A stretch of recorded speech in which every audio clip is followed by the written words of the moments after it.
Welcome to active contracts Tamil. So என்னோட name Krishnamurthy. நான் SEBI register advisor கிடையாது. இந்த வீடியோ உங்களுக்கு ஒரு எஜுகேஷ்னல் பர்பஸ்க்காக மட்டுமே.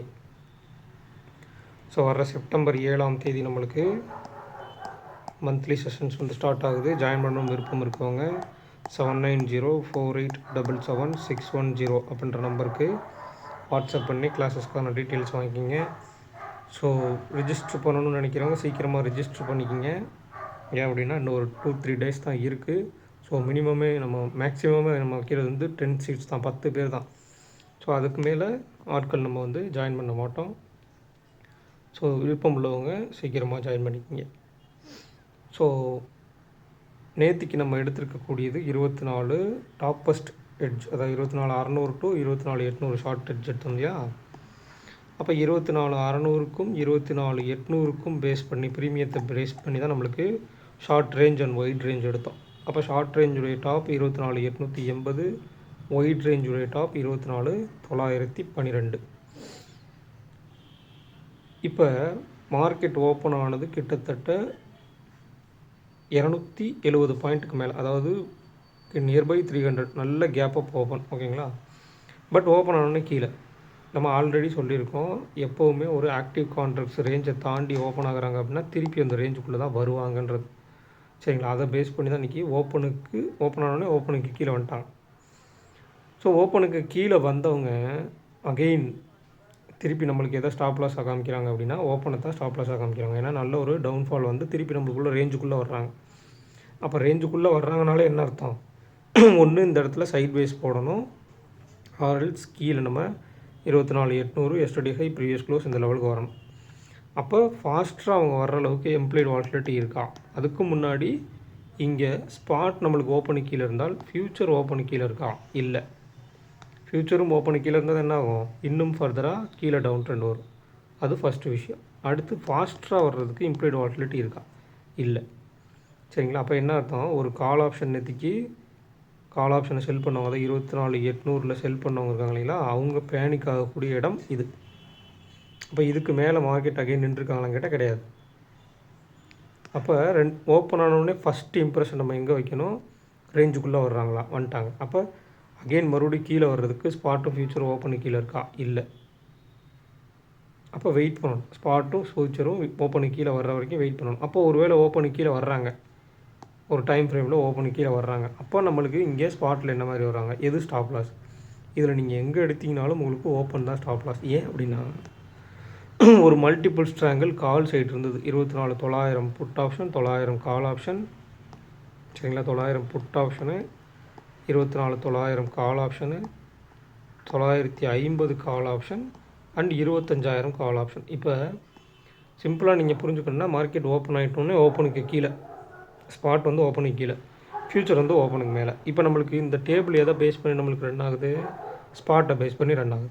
அப்போ ஸ்பாட் ஓப்பனுக்கு கீழே வந்துட்டு ஓப்பனுக்கு நியர்பை இருக்கக்கூடிய எல்லா ஸ்ட்ரைக் ப்ரைஸ்லேயும் அவங்க செல்லர்ஸ் இருக்காங்கன்னா என்ன அர்த்தம், மார்க்கெட்டை திருப்பி அங்கேருந்து அந்த இடத்துக்குள்ளே நம்மளுக்கு சைட் பேஸ்லேயோ அல்லது கீழே தான். அப்போ ஓப்பனுக்கு மேலே போய்ட்டால் நம்மளுக்கு என்ன இருக்கும், ஓப்பனுக்கு மேலே போனால் என்ன 25,000ன்ற ஒரு ஸ்டாப் இருக்கும். ஆல்மோஸ்ட் இந்த இடத்துல நம்மளுக்கு என்ன கொடுத்துருக்காங்க, 25,000 கால் தான் எல்லையே. அப்போ இந்த இடத்துல திருப்பி ரிவர்சல் போகிறதுக்கும் வாய்ப்பு இருக்குது, ஆர்எல் சைட் வைஸ் போகிறதுக்கும் வாய்ப்பு இருக்குது. யார், இவங்க ஓப்பனுக்கு மேலே சஸ்டெயின் ஆனால்.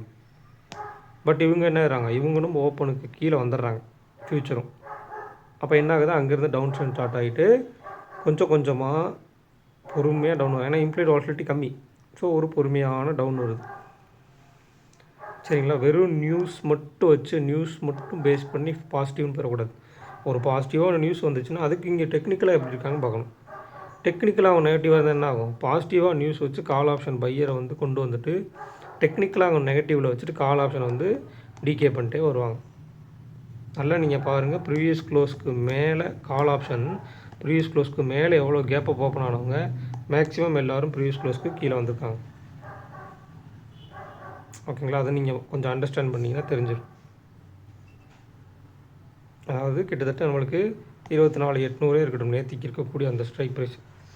நேற்றுக்கு நம்மளுக்கு க்ளோஸ் வந்து 778 ரூபா உங்களுக்கு. ஓகேங்களா. ப்ரீவியஸ் க்ளோஸ் 81 ரூபா நேற்றுக்கு நம்மளுக்கு. இப்போ 81 ரூபா இருக்கவங்க 100 பாயிண்ட் ப்ளஸ்ஸு. எவ்வளவு 100 பாயிண்ட் ப்ளஸ். மார்க்கெட் 270 பாயிண்ட் மேலே ஓப்பன் பண்ணி 100 பாயிண்ட் ப்ளஸில் ஓப்பன் பண்ணியிருக்காங்க 180 ரூபாய்க்கு. திருப்பி அவங்கள கொஞ்சம் கொஞ்சமாக டிகே பண்ணி ப்ரீவியஸ் க்ளோஸ்க்கு கீழே கொண்டு வந்து முடிச்சுக்கிறாங்க. இதுதான் ஒரு ப்ரீவியஸ் க்ளோஸ்க்கு மேலே ஒரு ஆப்ஷன் ப்ரீமியம் ஓப்பன் ஆகுதுன்னா அவங்களுக்கு சாதகமான சூழ்நிலைக்கு மார்க்கெட் இருக்கணும். ஃபஸ்ட்டு இம்ப்ரெஷன் ஓப்பனுக்கு மேலே நிற்கணும். இல்லை 2 பேருமே ஸ்பாட் விசஸ் ஃபியூச்சர் இல்லை அப்படின்னாலே அங்கே வந்து ட்ரெண்ட் கண்டினியூ ஆகாது, திருப்பி உள்ளே தான் வருவாங்க. அதுவும் இல்லாமல் நம்மளுடைய ஷார்ட் ரேஞ்ச் அண்ட் ஒயிட் ரேஞ்சுக்கு மேலே ஓப்பன், அப்போ திருப்பி என்ன பண்ணுவாங்க, உள்ளே தான் கொண்டு வருவாங்க.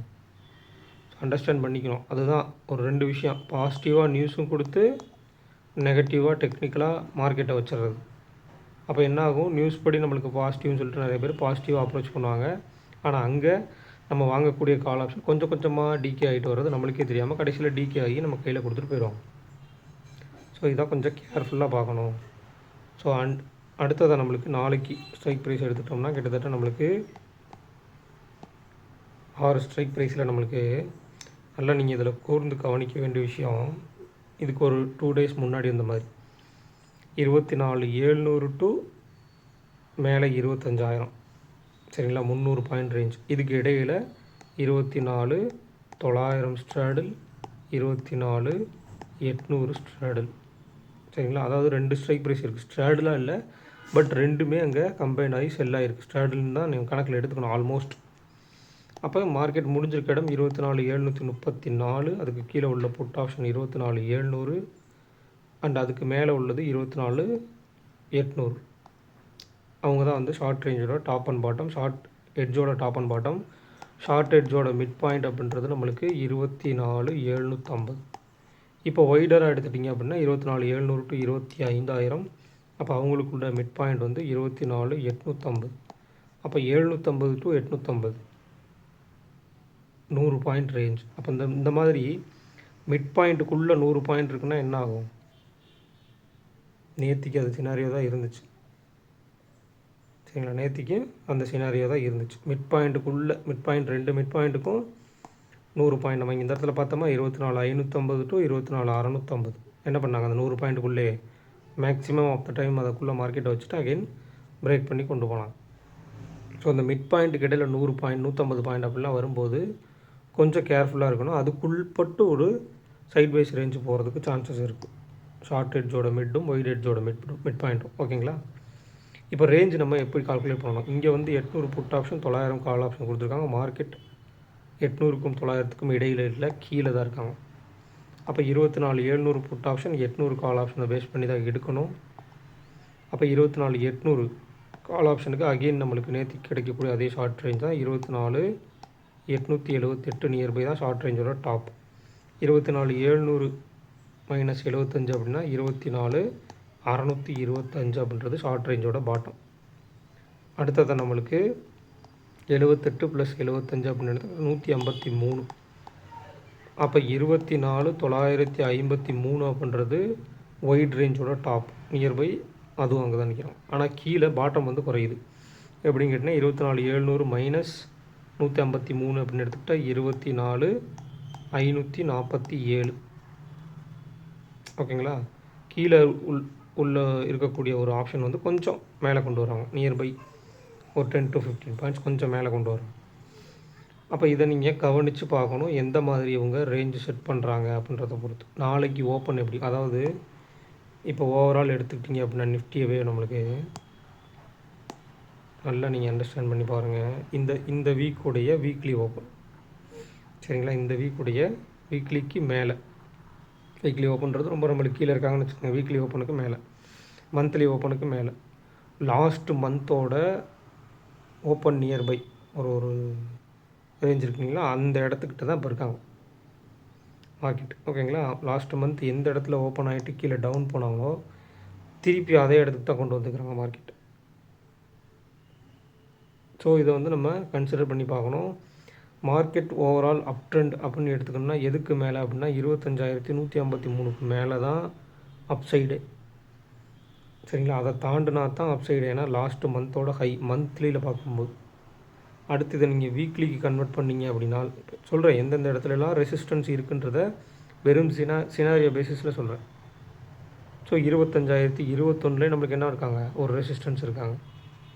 இப்போ டேஸில் எப்படி வீக்லியில் எப்படி இருக்குது, மந்த்லியில் எப்படி இருக்குது. இப்போ டே அப்படின்னு வரும்போது கேப் அப் ஓப்பனுக்கு கீழே ஒரு டவுனில் முடிச்சுக்கிறாங்க. இங்கே ஒரு பாசிட்டிவ், இங்கேருந்து ஒரு பாசிட்டிவ் சென்டிமெண்ட் வீக்லியில், டெய்லியில் ஒரு நெகட்டிவ் சென்டிமெண்ட். ஸோ இதை கம்பேர் பண்ணி நாளைக்கு இஃப் இன்கேஸ் நம்ம கொடுக்கக்கூடிய அந்த 24,750க்கும் 24,850க்கும் இடைப்பட்டு வாய்ப்பு இருக்குமா? அதர்வைஸ் ரெண்டு சைடில் ஏதோ ஒரு சைடில் எய்தர் சைடு கட் பண்ணால் கீழே போகிறதுக்கான சான்சஸ் இருக்குமான்னு பார்க்கணும். ஓகேங்களா? பேங்க் நிஃப்டியை பொறுத்த மட்டும் அவங்களும் அப்படியே தான், நம்மளுக்கு கேப் அப் ஓப்பன் 54,500க்கு போகவே இல்லை. அவங்களுமே ஸ்பாட் விசஸ் ஃபியூச்சர் ஒரு ஓப்பன் ப்ளே தான். ஸ்பாட் வந்து ஓப்பனுக்கு கீழே வந்து திருப்பி மேலே போகும்போது ஃபியூச்சர் ஓப்பனுக்கு மேலே நின்னாங்க. ஆனால் இவங்க ஓப்பனுக்கு மேலே நிற்கல, திருப்பியும் கீழே வந்து என்ன பண்ணுறாங்க, ப்ரீவியஸ் க்ளோஸ் வரைக்கும் வர்றாங்க. ஸோ பேங்க் நிஃப்டிலேயும் சினாரியோ பேசிஸில் அதுதான் நடக்குது. ஓகேங்களா? நிஃப்டிக்கு அப்போ இம்ப்ளைடு வால்டிலிட்டி எந்த மாதிரி இருக்காங்க, இந்த இம்ப்ளைடு வால்டிலிட்டி தான் ஒரு இம்பார்ட்டண்ட்டான ரீசன். மார்க்கெட் 270 பாயிண்ட் மேலே ஓப்பன் பண்ணாலும் திருப்பி கீழே ஃபர்தராக நல்ல ஒரு ஃபால் வர்றதுக்கு காரணம் இங்கே இம்ப்ளைடு வால்டிலிட்டி அதிகமாக இல்லை. Call side 7, put side 9. So கம்மியாக தான் இருக்காங்க. ஸோ அதையும் நம்ம கொஞ்சம் கம்பேர் பண்ணி பார்க்கணும். ஸ்பாட் விசஸ் ஃபியூச்சர், ஓப்பனுக்கு மேலே ஓப்பனுக்கு கீழேன்றது ரொம்ப ரொம்ப முக்கியம். நம்மளுடைய மிட் பாயிண்ட்ஸ் இருக்குல்ல, ஷார்ட் எட்ஜோட மிட்டு, ஒயிட் எட்ஜோட மிட்டு, இதெல்லாம் ரொம்ப ரொம்ப முக்கியம். பேங்க் நிஃப்டி நம்மளுக்கு ஆல்மோஸ்ட் 54,075 அதே இடத்துல தான் முடிச்சிருக்காங்க. அப்போ அந்த 54,000 ஸ்ட்ராடலுக்கு பட்டு தான் முடிச்சுக்கிறான். ஆனால் இங்கே நம்மளுக்கு ஒரு ஸ்ட்ராங்கிள் க்ரியேட் ஆகிருக்கு. ஒரு வேளை இவங்க கீழே வந்துட்டாங்க அப்படின்னா மல்டிபிள் ஸ்ட்ராங்கிள் ஆயிரும். பட் ஒரு சின்ன ஸ்ட்ராங்கிள் 54,000க்கும் 55,000க்கும் ஒரு ஸ்ட்ராங்கிள், நடுவில் 54,500 கால் ஆப்ஷனை செல் பண்ணியிருக்காங்க. ஓகேங்களா? இதுலேருந்து இதுதான் தெரியாது. அடுத்து இப்போ இந்த இடத்துல கீழே 54,200 புட் ஆப்ஷன், 200 கால் ஆப்ஷனும் இருக்காங்க. ஸோ ஆல்மோஸ்ட் 54,000 கால் ஆப்ஷன் இருக்காங்க. ஸோ 2-3 நாளாகவே நம்மளுக்கு 54,000 ஸ்ட்ராடல் அப்படின்ற மாதிரி தான் இருக்குது மார்க்கெட்டில். ஓகேங்களா? ஸோ அதை பேஸ் பண்ணி ரேஞ்ச் எடுத்துக்கோங்க. இவங்களுக்கு முக்கியமாக இம்ப்ளைடு வால்டிலிட்டி பாருங்கள். இவங்களுடைய ப்ரைஸ் ஃப்ளக்சுவேஷன்ஸ் அதிகமாக இருக்கும். ஸோ இம்ப்ளைடு வால்டிலிட்டிக்கு ஏற்ற மாதிரி யார் சைடு அதிகமாக இருக்கணும் அவங்களுக்கு ஏற்ற மாதிரி இங்கே call side 8, put side nearby 11க்கு நியர்பை இருக்காங்க. அப்போ put option side implied volatility அதிகமாக இருக்குது. மார்க்கெட் வந்து திருப்பி ப்ரீவியஸ் க்ளோஸ்க்கு நியர்பை கீழே நம்மளுக்கு க்ளோஸ் வச்சுருந்தாலும் கூட என்ன பண்ணியிருக்காங்க, இங்கே கால் ஆப்ஷனும் டிகே இருக்குது, புட் ஆப்ஷனும் டிகே இருக்குன்றதை கவனிக்கணும். ஸோ அகெயின் நம்மளுக்கு இந்த சென்செக்ஸ் 0 to ஹீரோ பார்த்தீங்கன்னா தெரிஞ்சிருக்கும். நம்மளுக்கு கிட்டத்தட்ட 86,650 சம்திங் நம்ம கொடுத்துருந்தோம்னு நினைக்கிறேன். நியர்பை அந்த லெவலுக்கு மார்க்கெட் வந்துட்டாங்க.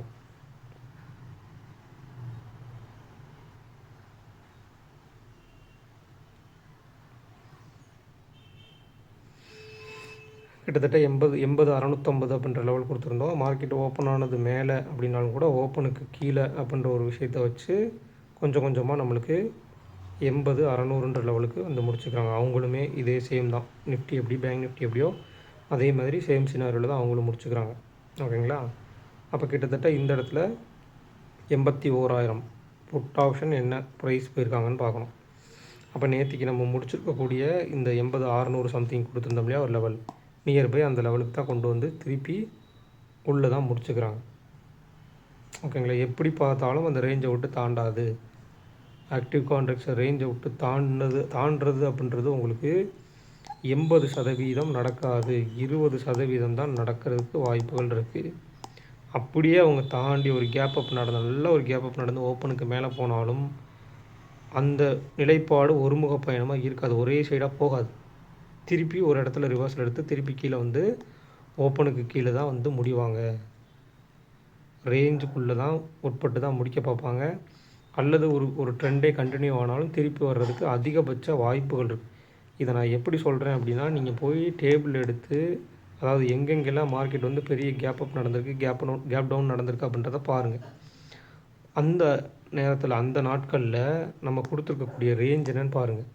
அப்போ அந்த ரேஞ்சுக்கு உட்பட்டு இருக்காங்களா, இல்லை ரேஞ்சை தாண்டி இருந்தால் இன்னும் ஃபர்தராக போகிறாங்களா? அதாவது ஒரு ரேஞ்சு நம்ம ஷார்ட் ரேஞ்சுடைய டாப்போ இல்லை ஷார்ட் ரேஞ்சுடைய பாட்டமோ கொடுத்துருக்கோம் அப்படின்னா அதை கட் பண்ணி ஃபர்தராக மேலே போயிருக்காங்களா, இல்லை சைட்வேஸ் போட்டிருக்காங்களா? சரிங்களா? இல்லை அதுக்கும் மேலே ஓப்பன் பண்ணிவிட்டு மேலே போயிருக்காங்களா, இல்லை சைட்வேஸ் ஆகிருக்காங்களான்றதை செக் பண்ணி பார்த்தீங்கனாலே தெரிஞ்சிடும் ஆக்டிவ் கான்ட்ராக்ட்ஸ் அவுட்புட்டு தான் மார்க்கெட் இருக்குது அப்படின்றது. ஓகேங்களா? அப்போ இந்த வீடியோ பிடிச்சிருந்துச்சு அப்படின்னா லைக் பண்ணுங்கள், ஷேர் பண்ணுங்கள், சப்ஸ்கிரைப் பண்ணுங்கள். மறக்காமல் உங்கள் கருத்துக்களை வந்து கமெண்ட் செக்ஷனில் கமெண்ட் பண்ணுங்கள். நன்றி, வணக்கம்.